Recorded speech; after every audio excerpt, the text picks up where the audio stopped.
আজ আপনাকে যে তামিল মুভিটা দেখাবো সেটা দেখলে আপনার ছোটবেলার কথা মনে পড়ে যাবে। আপনাকে অনুরোধ করব ছবিটা শেষ অবধি দেখুন, ভীষণ ভালো লাগবে। এরকম ঘটনা নিয়ে ছবি সত্যিই খুব কম হয়েছে। ভালো লাগলে একটা লাইক দিয়ে দেবেন। দেখতে থাকুন আজকের ছবি। 2024-এ মুক্তিপ্রাপ্ত ছবি মিয়াগাডা। ছবি শুরুতে আমরা দেখি অরুল তার গ্রামের মন্দিরে শুয়ে আছে। মন্দিরের হাতিটি তার মাথায় হাত বুলিয়ে দিতে সে উঠে পড়ে। ইনি অরুলের ঠাকুরদা। অরুল তার ঠাকুরদাকে বলে, আমরা আজ গ্রাম ছেড়ে চলে যাচ্ছি। সে শেষবারের মতো মন্দিরের প্রসাদ নেয়। আজকে তার মন একদমই ভালো নেই। আজকে সে তার প্রিয় গ্রাম, প্রিয় বাড়ি ছেড়ে চলে যাবে। অরুলের বাবা একজন স্কুল মাস্টার। ইনি অরুলের সুকুমামা, অরুলের কাকার মেয়ে ভুবনা। অরুলের কাকা চলে যাচ্ছেন নীলামণ্ডলম, ইনিও স্কুল টিচার। অরুল শেষবারের মতো দেখে তার প্রিয় বাড়িটা। একটা ছোট্ট স্মৃতি তুলে নিয়ে তার কাছে রাখে। এটা তাদের কয়েক পুরুষের ভিটে, কিন্তু জ্ঞাতি ভাইদের কাছে মামলা হেরে যাওয়ার কারণে অরুলের বাবা এবং কাকাকে বাড়ি ছেড়ে চলে যেতে হচ্ছে, যেটা অরুল কিছুতেই মেনে নিতে পারছে না। বাড়ির দরজা সে শেষবারের মতো বন্ধ করে। তার মা চোখে জল মুছে বাড়ির চাবি তুলে দেন। অরুল তার ছোট্ট বোন ভুবনাকে আদর করে। ভুবনা কিছুতেই ছাড়তে চায় না তার দাদাটিকে। জিনিসপত্র গাড়িতে তোলার পরেও অরুলের সাইকেলটি পড়ে থাকে। অরুল তার প্রিয় সাইকেলটি শেষবারের মতো দেখে নেয়। সে তার বাবাকে বলে ওটা কাউকে দিয়ে দিতে। অরুলের গাড়ি বেরিয়ে পড়ে ম্যাড্রাস শহরের উদ্দেশ্যে। তারা এখন থেকে ওখানেই থাকবে। অরুল শেষবারের মতো দেখে নেয় তার প্রিয় বাড়ি, যেখানে সে আর কোনোদিনই ফিরে আসবে না। তাদের গাড়ি তাঞ্জাভুর শহর ছাড়িয়ে চলে যায়। এরপর 20 বছর কেটে যায়। অরুলকে আমরা দেখি তার বাড়ির ছাদে পাখিদের খাওয়াতে। সে রোজ এমন করে তার প্রিয় পাখিদের খাওয়ায়, তাদের সাথে গল্পও করে। সে পাখিদের জানায় যে সে একদিনের জন্য থাকবে না। আসলে অরুলের সে ছোট্ট বোন ভুবনার বিয়ে, তাকে যেতে হবে নীলামণ্ডলম। কিন্তু সেই পুরনো জায়গায় তার আর যেতে ইচ্ছে করে না। তার স্ত্রী তাকে রাজি করান। ভুবনা তার খুবই প্রিয় বোন। শেষ অবধি অরুণ বেরিয়ে পড়ে। তার মা তাকে সেখানে শান্ত হয়ে থাকতে বলেন। সে তার বাবার কাছেও বিদায় নেয়। তার বাবা তার নিজের ঘড়িটি অরুলকে পরিয়ে দেন। অরুল একটু আগেই বেরিয়েছে, কারণ সে তাঞ্জাভুর হয়ে নীলামণ্ডলম যাবে। আজ 20 বছর পর সে তাঞ্জাভুর আসছে। ট্রেন থেকে নেমে সে দেখে নেয় তার তাঞ্জাভুরকে। এরপর একটা অটো নিয়ে এসে চলে তার গ্রামের বাড়িতে। এটাই তার সেই পুরনো মন্দির। সে পৌঁছে যায় তার পুরনো বাড়ির সামনে। বাড়ির দরজা থেকে মন দিয়ে দেখে তার বাড়িটিকে। অরুল সেখানে গিয়ে একটি হোটেলে ওঠে। হোটেলের জানলা দিয়ে দেখে তার প্রিয় মন্দিরকে। একটু পরেই সে যায় সেই মন্দিরে। আজ 20 বছর পর সে তার প্রিয় মন্দিরে পা রাখছে। মন্দিরে হাতিটিকে দেখে সে অবাক হয়ে যায়, কত বড় হয়ে গেছে। তার স্ত্রীকে সে ফোন করে। তার মনের মধ্যে তার পুরনো বাড়িটিকে ফিরে পাওয়ার খুবই ইচ্ছে আছে। পর সে নীলামণ্ডলমে বাস ধরে, যেখানে তার কাকার বাড়ি। একটু পরেই বাস চলতে শুরু করে। অপূর্ব প্রাকৃতিক দৃশ্যের মধ্যে দিয়ে বাস চলতে থাকে। বাসে তার সাথে আলাপ হয় কন্ডাক্টর যজ্ঞুর সাথে। কথায় কথায় বেরিয়ে পড়ে যজ্ঞ তার বাবার ছাত্র ছিল। যজ্ঞও জানতে পারে অরুল তার বোনের বিয়েতে যাচ্ছে। সে বিয়ের কার্ডটি হাতে নিয়ে সঠিক ঠিকানা বলে দেয়। অবশেষে অরুণ পৌঁছে যায় নীলামণ্ডলম তার বোনের বিয়েতে। সবার অগোচরে সে ঢোকে বিয়ে বাড়িতে। পিছনের সারির একটি চেয়ারে সে বসে। দেখতে থাকে তার বোনের বিয়ের আয়োজন। বিয়ে বাড়ি বেশ জমজমাট ছিল। সেখানে ভিডিও ক্যামেরাও চলছিল। একটু পরেই ক্যামেরা অরুলকে ফোকাস করে। লতা অরুলকে স্ক্রিনে দেখতে পেয়ে তার কাছে চলে আসে। লতা অরুলের পুরনো বান্ধবী। তার সাথে অরুলের বিয়ে হওয়ার কথা ছিল, কিন্তু অরুলরা দূরে চলে যাবে বলে তার বাবা রাজি হন না। অরুল জানতে পারে লতা আর সুখী নয়। তার স্বামী একজন মাতাল। একটু পরেই লতা উঠে পড়ে। অরুল আবার একলা হয়ে যায়। এই সময় হঠাৎই কেউ একজন পেছন থেকে তার চোখ টিপে ধরে। সে তার নিজের সম্বন্ধে কয়েকটা হিন্টসও দেয়, কিন্তু অরুল বুঝতে পারে না। এরপর ছেলেটি সামনে আসে। বোঝাই যায় অরুলকে পেয়ে সে খুবই খুশি। সে অরুলকে কিছুতেই ছাড়তে চায় না। অরুল কিন্তু ছেলেটাকে চিনতে পারছে না, কিন্তু এটা বুঝতে পারছে সে খুবই আপনজন। ছেলেটা একটু গায়ে পড়া ভাব দেখে অরুল বিরক্তও হয়। একটু তাকে এড়াবার চেষ্টা করে। অরুল তার কাছে টয়লেটের সন্ধান করে। ছেলেটি অরুলের ব্যাগ তার কাছে রেখে দেয়, কিন্তু অরুলের পিছন পিছন সেও চলে আসে। টয়লেট করতে করতে সে পুরনো কথা বলে। অরুল ছোটবেলায় টয়লেট করতে করতে ABC লিখত, কিন্তু তারা ছোট ছিল বলে পারতো না। অরুলের ঘটনাটা মনে পড়ে, কিন্তু ছেলেটিকে কিছুতেই চিনতে পারছে না। এরপর অরুলের সঙ্গে দেখা হয় তার সুকুমামার। সুকুমামা এতদিন পর তাকে দেখতে পেয়ে খুবই খুশি হন। সুকুমামা অরুলেরও খুব প্রিয়। এই সময় সেই ছেলেটিও পিছন পিছন চলে আসে। অরুল দেখে ছেলেটিও সুকুমামার পরিচিত, এবং সুকুমামার সঙ্গে তার খুবই ভালো সম্পর্ক। সে বুঝতে পারে ছেলেটিকে এখানে সবাই বেশ ভালোবাসে। এর মধ্যে একজন অরুলের জন্য খাবার নিয়ে আসে। সুকুমামা তাকে খাওয়াতে থাকেন। এই সময় অরুল জানতে চায় যে ওই ছেলেটি কে, কিন্তু সুকুমামা তাকে খাওয়াতেই ব্যস্ত। অরুল ছেলেটার সম্বন্ধে জানবার আগেই ছেলেটি সেখানে চলে আসে, যার ফলে আর তাকে জানা হয় না। ছেলেটি এসে খাবারের থালিটি নিয়ে নেয়। অরুল লক্ষ্য করে ছেলেটা খুবই জলি। অরুল সুকুমামাকে বলে সে আজ রাত্রিবেলায় চলে যাবে। সে সুকুমামা খুবই কষ্ট পান। এরপর অরুল তার বোনের জন্য আনা গিফট দিতে যায়। ছেলেটি অরুলের সঙ্গ ছাড়ে না। ভুবনা অরুলকে দেখেই জড়িয়ে ধরে। সে ভাবতেই পারছে না অরুল এসেছে। অরুল তার বোনের পাঠানো জামাটি দেখায়। বোন দেখে খুবই খুশি হয়। এরপর সে ভুবনার স্বামীর সঙ্গে পরিচয় করে। ইনি ভুবনার মুখে অরুলের নাম খুবই শুনেছে।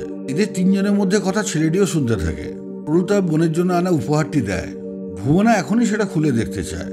অরুল তাকে সেটা পরে দেখতে বলে, কিন্তু ভুবনা রাজি হয় না। সে এখনই দেখবে। সে সবার সামনে উপহারের বাক্স খোলে এবং তার দাদার নিয়ে আসা উপহার থেকে অবাক হয়ে যায়। এদিকে সবাই ভুবনার জন্য দাঁড়িয়ে। ভুবনা তার দাদার আনা উপহার থেকে অবাক হয়ে যায়। সে এখনই এগুলো পড়তে চায়। সে তার দাদাকে বলে, তুমি নিজে হাতে এগুলো পরিয়ে দাও। অরুল তার বোনকে নিজে হাতে সাজিয়ে দিতে থাকে। এক এক করে সমস্ত গয়না পরিয়ে দেয়। ছেলেটিও পাশে দাঁড়িয়ে থাকে। ভুবনার স্বামীকে অরুল তার আংটি পরিয়ে দেয়। ভুবনা দাদার আনা গলার হারটি নিজেই পরে। এরপর তার দাদা নিজে হাতে তার পায়ে নুপুর পরিয়ে দেন। ভুবনার চোখে জল এসে যায়। অরুলও তার চোখের জল সামলাতে পারে না। 20 বছর পর তার ছোট্ট বোনটিকে সে দেখছে। তার বড় আদরে ভুবনা। এদিকে ছেলেটিও পাশে দাঁড়িয়ে থাকে। অরুল তার বোনকে আশীর্বাদ করে সেখান থেকে নেমে আসে। নামটি তার কাকার সাথে দেখা হয়ে যায়। কাকার কাছেও সে ওই ছেলেটির সম্বন্ধে জানতে চায়, কিন্তু কাকা কিছু বুঝতে পারেন না। শেষ অবধি কাকা তাকেই বলেন যে অরুল কাউকে খুঁজছে। অরুলকে রাতে থাকতে বলে কাকা বেরিয়ে যান। ছেলেটি এবার জানতে চাইছে সে কাকে খুঁজছে। অরুল কি আর বলবে, কিছু বলতে পারে না। চুপচাপ দেখতে থাকে ছেলেটিকে। এরপর তিনজনে একসাথে খেতে বসে। ছেলেটি অরুলের ফোনটি চার্জ দিতে পাঠায়। এরপর ছেলেটি পিছন ঘুরে তাদের দেখতে পায় যাদের সঙ্গে অরুলের মামলা চলেছিল। অরুলও ঘাড় ঘুরিয়ে তাদের দেখে ভীষণ বিরক্ত হয়। তার কিছু খাবার ইচ্ছা চলে যায়। সুকুমামা আর সেই ছেলেটি তাকে বোঝাতে থাকে। অবশেষে অরুল খেতে রাজি হয়। ছেলেটি অরুলের কাছ থেকে তার ফোন নাম্বার চায়, কিন্তু অরুল তাকে ভুল ফোন নাম্বার দেয়। ছেলেটি কিন্তু তার একটা নোটবুকে সেই নাম্বারটা যত্ন করে লিখে রাখে। এরপর সে তার ফোন নাম্বার অরুলকে দিতে চায়। অরুলের পার্স খুলে অনেক টাকা দেখে সে বেশ মজাও করে। তারপর তার পার্স থেকে একটা কার্ড বার করে সেখানে তার নাম্বার লিখে দেয়। বিয়ে বাড়ি চলতে থাকে। আমরা বিয়ে বাড়ির একটা খুব সুন্দর অনুষ্ঠান দেখতে পাই। লতাও লক্ষ্য করে অরুল ঠিকঠাক খাচ্ছে কিনা। একসময় তাদের সবার খাবার শেষ হয়। অরুল বেরোবার জন্য ব্যস্ত হয়ে পড়ে। অরুল তার বাড়িতে তার বউকে একটা ফোন করে। সে জানিয়ে দেয় যে সে রাতের বাসেই ফিরছে। এই সময় সে লক্ষ্য করে ছেলেটি তাদের কথা শুনছে। ছেলেটি তার স্ত্রীর সাথে কথা বলতে চায় এবং আন্তরিকভাবেই তার স্ত্রীর সাথে কথা বলতে শুরু করে, যেন সে কতদিন তাকে চেনে। অরুল এখনো ছেলেটাকে চিনতে পারছে না। সে তার বউকেও একই কথা বলে। এরপর সুকুমামার কাছে বিদায় নিয়ে সে বেরিয়ে পড়ে। ছেলেটির সাথে স্কুটারে যাওয়ার সময় সে শহরটা দেখে। সে বেশ আনমনা হয়ে পড়ে। ছেলেটি হঠাৎ তাকে একটি চায়ের দোকানে দাঁড় করায়। সে অরুলকে একরকম জোর করেই সেখানে চা খাওয়ায়। অরুলের ওদিকে বাস ধরার তাড়া, কিন্তু নাছরবান্দা ছেলেটির থেকে বাঁচার কোনো উপায় নেই। ছেলেটি একটি বাস যেতে দেখে। তারপর সে অরুলকে নিয়ে বাস স্ট্যান্ডে আসে। এসে জানতে পারে যে ম্যাড্রাস যাবার শেষ বাস বেরিয়ে গেছে। অরুলও বাইরে থেকে এটা বুঝতে পারে। সে ছেলেটি এবার প্রচণ্ড রেগে যায়। সে একটা হোটেলের খোঁজ করতে থাকে। সে বেশ বুঝতে পারে যে ছেলেটি তাকে ইচ্ছে করে দেরি করিয়েছে, কিন্তু শেষে বাধ্য হয় তার স্কুটারে উঠতে। অরুলের কথা অনুযায়ী ছেলেটি তাকে একটু হোটেলে নিয়ে যায়, কিন্তু অরুলের হোটেল পছন্দ হয় না। অন্য একটি হোটেলে ঢোকে, কিন্তু এটিও এত নোংরা যেখানে থাকা সম্ভব নয়। ছেলেটি অরুলকে তার বাড়িতে নিয়ে যায়। রাস্তা থেকে সে তার স্ত্রীকে ফোন করে সব জানায়। সে মহানন্দে অরুলকে তার বাড়িতে নিয়ে আসে। অরুল তার বাড়ি দেখে বেশ অবাক হয়। এখানে সে তার অনেক পূর্বপুরুষদের সাথে তার ঠাকুরদাদার ছবিও দেখতে পায়। ছেলেটির স্ত্রী অরুলকে কিছু খাওয়াতে চায়, কিন্তু অরুল বিয়ে বাড়িতে খেয়েই এসেছে। সে স্নান করার জন্য বাথরুমে খোঁজ করে। ছেলেটি তাকে বাথরুমে নিয়ে যায় এবং তার ব্যাগটি নিতে চায়। ছেলেটি অরুলের সাথে বাচ্চার মতো মজা করতে থাকে। অরুল তাকে ধমকে পাঠিয়ে দেয়। এরপর ছেলেটি অরুলের জন্য তোয়ালে পাঠায় এবং বদমাইশি করতে করতে জানতে চায় অরুল বিয়ার খেতে রাজি কিনা। অরুল রাজি নয় শুনে সে বাথরুমের দেয়ালে উঠতে থাকে। অবশেষে অরুল রাজি হয়। ছেলেটি মহানন্দে দৌড় লাগায়। অরুল স্নান করে বেরিয়ে তার বাড়ি দেখতে থাকে। দেয়ালে লাগানো একটি ফটোতে তার চোখ আটকে যায়। এই ফটোর মধ্যে সে ছেলেটিকে খুঁজতে থাকে। তার নাম খুঁজে বার করার চেষ্টা করে, কিন্তু কিছু বোঝার আগেই তার স্ত্রী পেছনে চলে আসে এবং তাকে বলে যে ছেলেটি পেছনের বাগানে গেছে। সে তার দাদাকে এটাও বলে যে তার স্বামী ভীষণ বকবক করে, দাদা যেন বিরক্ত না হন। এরপর অরুল পিছনের বাগানে যায়, কিন্তু বিয়ার খাওয়ার ব্যবস্থা থেকে বেশ অবাক হয়। ছেলেটি মাটির পাত্রে বিয়ার সার্ভ করছে। এটা অরুলের কাছে বেশ নতুন ব্যাপার। একটু পরেই ভুবনার ফোন আসে। ছেলেটি বলে অরুল এখানে আছে সেটা ভুবনাকে জানাতে, কিন্তু ছেলেটি আগেই ভুবনাকে জানিয়ে দিয়েছে। অরুল ছেলেটির বাড়ির খুব প্রশংসা করে। ছেলেটি বলে এটা আমার বাড়ি না, আমার স্ত্রীর। তার স্ত্রীরা 3 ভাই বোন। তাদের বাবা মৃত্যুর পর তাদের মধ্যে সম্পত্তি নিয়ে বিবাদ বাঁধে। ছেলেটি তখন বাকি 2জনকে টাকা দিয়ে সম্পত্তিটা তার বইয়ের নামে কিনে নেয়। এই সম্পত্তি বর্তমানে তার স্ত্রীর নামে। এর মধ্যে তাদের বেশ বিয়ারের নেশা হয়েছে। দুজনেই গান গাইতে শুরু করেছে। অরুলের মনেও এখন বেশ খুশি খুশি ভাব। এদিকে ছেলেটির স্ত্রীও তাদের গান শুনতে পেয়ে খুবই মজা পায়। বেশ কিছুটা সময় কেটে যায়, তাদের বিয়ারও শেষ। ছেলেটি অরুলকে একটা কিছু দেখাবার জন্য উঠে পড়ে। এটা কিছুই না, তার পোষা একটি ষাঁড়, এবং তার চেহারা সত্যিই খুব ভয়ঙ্কর। অরুল প্রথমে কিছুটা ঘাবড়ে যায়, কিন্তু ছেলেটি তাকে নিজের সন্তানের মতো আদর করতে থাকে। একে যখন সে হাট থেকে কিনেছিল এই খুবই দুর্বল ছিল, কিন্তু কিছুদিনের মধ্যেই ছেলেটির যত্নে সে সুস্থ হয়। তখন আর তাকে চিনতেই পারা যায় না। একদিন সে সুকুমামাকে নিয়ে আসে তাকে দেখাতে। সুকুমামার ষাঁড়টিকে দেখে খুব ভালো লেগে যায়। তিনি ষাঁড়টিকে ট্রেনিং দেওয়ার কথা বলেন। সেই মতো তার ট্রেনিং শুরু হয়। আসলে সুকুমামা ষাঁড়টিকে জাল্লিকাট্টুর জন্য তৈরি করতে চাইছিলেন। ছেলেটি মাঝখানে কিছু বলতে এলে সুকুমামা তাকে সরিয়ে দেন। ছেলেটি রোজ নিজে হাতে তাকে স্নান করায়। তার চেহারা দিনকে দিন দেখবার মতো হয়ে ওঠে। এরপর একদিন তারা তাকে জাল্লিকাট্টু খেলার জন্য নিয়ে যায়। সেখানে প্রচুর মানুষের ভিড় হয়েছিল, কিন্তু ষাঁড়টির বিক্রম দেখে সবাই অবাক হয়ে যায়। সে একটা লোককে এমনভাবে ঘুরিয়ে ফেলে যে তারপর থেকে তার নাম হয়ে যায় ধনী। সেদিন ধনী একটা আলমারি জেতে। এরপর থেকে সে ধনীকে নিয়ে বিভিন্ন জাল্লিকাট্টুতে যায়, কিন্তু কেউ কোনোদিন ধনীকে ধরতে পারেনি। এরপর একদিন সে যায় শহরের সবচেয়ে বড় জাল্লিকাট্টু অনুষ্ঠানে। এখানে ভিড় ছিল দেখবার মতো, সবাই ধনীকেই দেখতে চায়। তার স্ত্রী এবং সুকুমামাও সেই অনুষ্ঠানে ছিলেন। তার স্ত্রী পতাকা নাড়তেই ছেলেটি ধনীকে খুলে দেয়। ধনী সেখান থেকে বুলেটের মতো ছিটকে বেরোয়। সেদিনও কেউ ধনীকে আটকাতে পারেনি। ধনী একমাত্র তার স্ত্রীর কাছেই ধরা দেয়। সেবার পুরস্কার ছিল একটা মোবাইল ফোন। তার স্ত্রী পুরস্কার জেতেন। এরপরই ছেলেটির স্ত্রীর ফোন আসাতে তারা সেখান থেকে উঠে পড়ে। ছেলেটির স্ত্রী বলে তারা এই রাত্রিবেলা বাড়ির পেছনে কেন গেছে। ওখানে একটা কেউটে সাপ 4টি বাচ্চা জন্ম দিয়েছে। যেটা শুনেই অরুল ঘাবড়ে যায়। তার স্ত্রী অরুলকে বলে যে দাদা আপনি সাবধানে আসবেন। অরুলের ভয় পাওয়া দেখে তারা স্বামী স্ত্রী দুজনেই হাসতে থাকে। তারা দুজনেই পাতকুয়ার ধারে এসে বসে। এরপর ছেলেটি বলে দাদা স্কুল জীবনে আপনার একটা সাইকেল ছিল মনে আছে? অরুল মাথা নাড়ে। ওই সাইকেলটা আপনি কাউকে দিয়ে দিয়েছিলেন মনে আছে? অরুল এতেও মাথা নাড়ে। আরও বলে সে পয়সা জমিয়ে সাইকেলে একটা স্টিকার লাগিয়েছিল। ছেলেটি তখন বলে আপনার সাইকেল আমার জীবন কিভাবে বদলে দিয়েছে আপনি শুনবেন? প্রথম যেদিন শুনি বাবা সাইকেল নিয়ে আসবে সেদিন আমার স্কুলে মন বসছিল না। স্কুল ছুটির পরে আমি দৌড়ে বাড়ি চলে আসি। আমার বাবা বাসের মাথা চাপিয়ে সাইকেলটি তাঞ্জাভুর থেকে নীলামণ্ডলম নিয়ে আসেন। বাবার সাইকেলের বেলের আওয়াজ শুনেই আমি দৌড়ে বাইরে যাই। সেদিন আমার আনন্দ আর ধরে না। বাবা আমাকে সাইকেলে বসিয়ে নেন। আমার যে সেদিন কি আনন্দ হয়েছিল। বাবা আমাদের পুরো পরিবার নিয়ে সাইকেলে ঘুরলেন। সেদিন থেকে আমার শুধু সাইকেল সাইকেল আর সাইকেল। সারাক্ষণ সাইকেল নিয়ে পড়ে থাকতাম। ধীরে ধীরে সাইকেল চালানো শিখতে লাগলাম।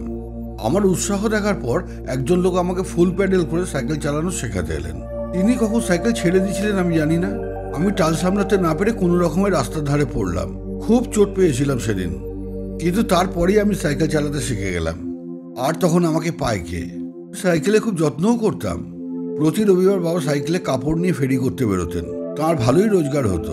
আমি আমার ভাইকে দূরের স্কুলে পৌঁছে দিতাম। ওই সাইকেলের জন্য আমরা দূরের স্কুলে যেতে পেরেছি।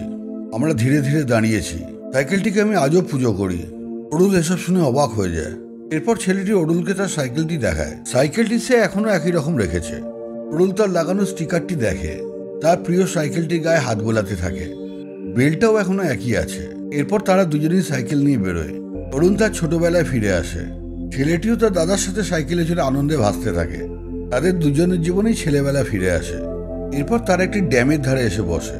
ড্যামের জলে পা ডুবিয়ে গল্প করতে থাকে। ছেলেটি এখানেও বিয়ার আনিয়েছিল। অরুলও বিয়ারে চুমুক দেয়। ছেলেটি চাঁদের দিকে তাকিয়ে বলে তার বউ আজ 3 মাসে গর্ভবতী। আর তার ছেলে বা মেয়ে যাই হোক না কেন তার নাম হবে অরুল মৌজি। অরুল এটা শুনে আরও অবাক হয়ে যায়। এরপর অরুল তার ছোটবেলার কথা বলতে থাকে। তার বাড়ির বাইরে ছেলেরা ক্রিকেট খেলতো আর সে তাদের শেখাতো। সে তার বাড়ির পাঁচিলে বসে দুধে বিস্কুট ডুবিয়ে খেত। অরুণদের বাড়িতে লোক ছিল 7 জন, কিন্তু তাদের বাড়িতে রোজ একসাথে 15-16 জন খেত। তার বাবা সবাইকে নিয়ে থাকতে খুব ভালোবাসতেন। অরুণদের কাছে তার বাড়িটা আজও ভীষণ প্রিয়। এটা ছেলেটিও বোঝে। এরপর ছেলেটি উঠে টয়লেট করতে যায়। অরুণও টয়লেট করতে করতে এবিসি লেখার চেষ্টা করে। তারা দুজনেই এবার ফিরে আসে। ছেলেটি এসে অরুলের চটিতে পা গলায়। অরুলও বাধ্য হয়ে তার চটি পড়ে। তারা দুজনেই সাইকেলে চড়ে ভেসে বেড়াতে থাকে। এরপর এক জায়গায় তারা দুজনে দাঁড়ায়। ফাঁকা রাস্তায় আবেগে তারা দুজনেই গান শুরু করে। দুজনেই তাদের প্রিয় একটা গান গায়। নিজের হারানো ছোটবেলা ফিরে পেয়ে মানুষ যে কত আনন্দ করতে পারে সেটা আমরা এখানে দেখতে পাই। মানুষের মনে নাচ গান এমনিই চলে আসে। ছেলেটি একটু নাচতেও শুরু করে। তার দেখা দেখে অরুলও মাইকেল জ্যাকসনের মতো মন ওয়াক শুরু করে দেয়। ছবির এই জায়গাগুলি কিন্তু খুবই সুন্দর। এরপর তারা বাড়ির দিকে ফিরতে থাকে। তার ছেলেবেলার দাদাকে কাছে পেয়ে ছেলেটি আজ খুবই খুশি। বাড়িতে ফিরে ছেলেটি অরুলকে একটা অদ্ভুত অনুরোধ করে, যেটা শুনে অরুলও অবাক হয়। সে ওই 4 জনকে ক্ষমা করে দিতে বলে। তার কথা শোনার পর অরুলও তাদের ক্ষমা করে। ছেলেটি খুবই খুশি হয়। এরপর সে বলে অরুল যেন তার স্ত্রী, সন্তান এবং তাকে তাদের নাম ধরে আশীর্বাদ করে যান। এতে অরুল ভীষণ মুশকিলে পড়ে যায়। আর এখনো কিছুতেই ছেলেটার নাম মনে পড়ছে না। সে পাগলের মতো ছেলেটার নাম জানতে চায়, কিন্তু কোনোভাবেই জানতে পারে না। অবশেষে সে সেখান থেকে চলে যাওয়ার সিদ্ধান্ত নেয়, কিন্তু যাবার আগে সে ছেলেটার মাথা বালিশে রেখে যায় এবং তাকে প্রাণ ভরে আশীর্বাদ করে যায়। এরপর সে তার বাড়ি থেকে বেরিয়ে পড়ে। এক বুক যন্ত্রণা নিয়ে অরুণ রাস্তা দিয়ে চলেছে। সে ওখানে একটি মন্দির দেখতে পায়। সে ভগবানের কাছে ছেলেটির জন্য পুজো দিতে চায়, কিন্তু এখানেও দোকানিকে তার নাম বলতে পারে না। সে ভোরের বাস ধরে ম্যাড্রাস চলে আসে। বাড়িতে ফেরার পর অরুলের খালি ওই ছেলেটির কথা মনে পড়ে। সে তার মতো হবার চেষ্টা করে। ছেলেটি বয়সে তার থেকে ছোট হলো, কিন্তু তার থেকে অনেক উঁচু বলে মনে হয়। অরুলের স্ত্রী আর তার মেয়ে তার কষ্টের কথা বুঝতে পারে। এরপর অরুল তার পুরনো বাড়িটি কেনার চেষ্টা করে। এর জন্য তার 25 লক্ষ টাকা দরকার। সে তার অফিসের বসকে ফোন করে। বস তাকে লোনের ব্যবস্থা করে দেন। বাড়িতে মাঝে মাঝে অরুল তার পুরনো স্মৃতি খুঁজে দেখে। সে তার পুরনো স্মৃতিকে অনুভবও করে। একদিন বাড়িতে অরুলের মেয়ে একটি কার্ডে লেখা ফোন নম্বর দেখতে পায়। সে বোঝে এটা কার ফোন নম্বর। সে তার বাবার থেকে ফোন চেয়ে নিয়ে ওই নাম্বারে ডায়াল করে। অরুল বুঝে উঠতে পারে না সে কার সাথে কথা বলছে। ওদিকে ছেলেটি দাদা বলে চিৎকার করে ওঠে এবং জানতে চায় দাদা সেদিন না জানিয়ে কেন চলে এসেছিল। সে সুকুমামার কাছে জানতে পারে যে দাদা বাড়িটি কেনার জন্য 25 লক্ষ টাকা দরকার। তার কাছে 15 লক্ষ টাকা আছে। তার স্ত্রী গয়না দিয়েও সে 5 লক্ষ টাকা জোগাড় করতে পারবে। অরুল বলে সে পয়সা জোগাড় করে ফেলেছে। এরপর অরুল তাকে স্পষ্টই বলে যে তার নামটা এখনো সে মনে করতে পারছে না। এটা শুনে ছেলেটি খুবই দুঃখ পায়। অরুল এর জন্য তার কাছে ক্ষমা চায়। ছেলেটি এবার তার নিজের পরিচয় দিতে শুরু করে। 94তে স্কুলের লম্বা ছুটিতে সে তার বাবার সাথে তাঞ্জাভুর এসেছিল। সে তখন তার প্রিয় দাদার সাথে ঘুরে বেড়াতো। সেখানে তার সমবয়সী প্রায় 8 জন বাচ্চা ছিল। তার দাদা সকলকে নিয়ে ঘুরে বেড়াতেন। অরুল খুব মন দিয়ে শুনতে থাকে। ছেলেটিও বলে যেতে থাকে। অরুল তাদের সবাইকে নিয়ে একবার সিনেমা হলে গেছিল। সেখানে সে তাদের বাদাম কিনে দেয়। সেবারের ছুটিতে সে খুব আনন্দ করে কাটিয়েছিল। সবাই অরুলের হাত ধরতে চাইতো। অরুল সবাইকে নিয়ে বাজারে যেত। সবাইকে একটা করে সবজির নাম দিয়েছিল। কারো নাম কপি, কারোর বিনস, কারোর পেঁয়াজ। অরুলের এবার সব মনে পড়তে থাকে। প্রতিটি বাচ্চার নাম মনে পড়লেও এই ছেলেটির নাম কিছুতেই মনে পড়ছিল না। এবার ছেলেটি রেগে যায়। তখন অরুলের মনে পড়ে একে তো সে খুবই ভালোবাসতো, আর এর নাম তো পট্যাটো। এতক্ষণে অরুলের মনে পড়েছে। ছেলেটি অবশেষে খুশি হয়। অরুল আনন্দে তার মেয়েকে জড়িয়ে ধরে। ছেলেটি এবার তার আসল নামটি জানতে চায়। এটা অরুল তার বাড়িতে গিয়ে বলবে বলে। সেদিন রাতের বাসে সে নীলামণ্ডলম পৌঁছে যায়। পৌঁছে এবার মন্দিরে সে তার নামে পুজো দেয়। ভগবানের কাছে তার নাম নিয়ে প্রার্থনাও করে। এরপর দৌড়ে তার বাড়িতে পৌঁছয়। তার দরজা কড়া নাড়তে থাকে। অবশেষে অরুল ছেলেটি আসল নাম ধরে ডাকে। তার আসল নাম। ছবির গল্প এখানেই শেষ হয়। গল্পটি কেমন লাগলো কমেন্ট করে জানাবেন। আর ভালো লাগলে একটি লাইক দিয়ে আমার চ্যানেলটি সাবস্ক্রাইব করে দেবেন। আমি এমন ছবির গল্প আরো অনেক নিয়ে আসবো। অনেক অনেক ধন্যবাদ আপনাকে। ভালো থাকবেন। নমস্কার।